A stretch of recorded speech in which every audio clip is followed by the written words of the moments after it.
Let's continue the conversation with some table talk. John Harper and John Jastremski joining me now. So Shohei Ohtani agrees to a record-breaking deal, almost $300 million more than Mike Trout's record-breaking contract in 2019. So Harp, now that you know that the asking price was that high, would you have been able to justify either the Mets or the Yankees spending that much on one player?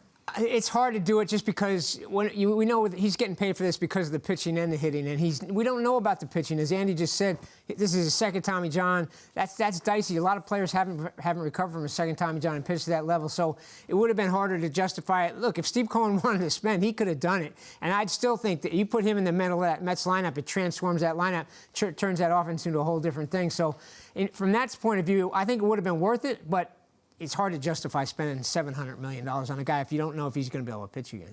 Well, listen, when it's not my money, it's a lot easier to say, hey, Steve Cohen could go and spend $700 million. Hal Steinbrenner could go and spend $700 million.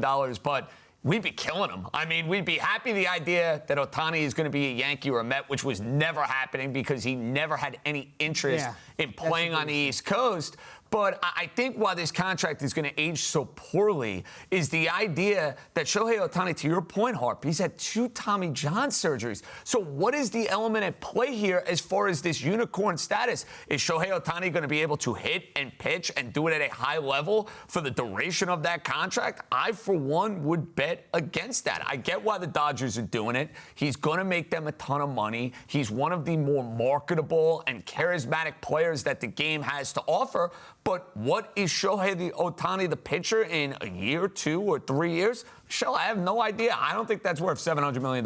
No, but marketing definitely is a huge part of that, I'm sure. Oh, yeah. With the Dodgers spending big on Ohtani, JD, do you think that sets up for a Mets-Yankees bidding war on Yoshinobu Yamamoto? Oh, I sure do. We've been talking about it now for a long period of time, and now that you take the Dodgers out of the equation, they just spent $700 million on... There are reports that they still are in it on you. Well, they may be in on it, Hart, but I think the Mets and the Yankees are going to be far more aggressive, and I think it boils down to this. The Mets are going to have the highest bid. I think Steve Cohen wants this guy. I think David Stearns wants this guy.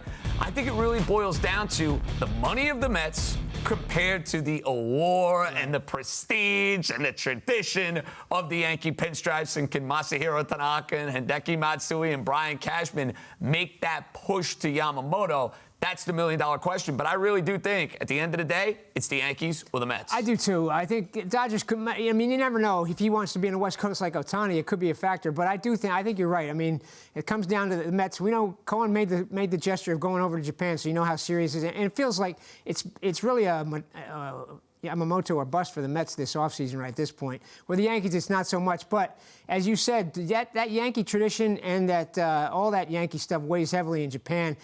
Some with more players than others. So it's going to be interesting to see if he chooses the most. Because I do think Cohen will offer the most money. But if the Yankees, if he loves that Yankee tradition and Matsui and all that, then maybe he does sign with the Yankees. Well, people had their estimations for a possible Juan Soto contract come next offseason. So, Harp, how do you think Shohei Ohtani's contract impacts Soto's free agency? Well, I'll guarantee you Scott Boras is going to try and make it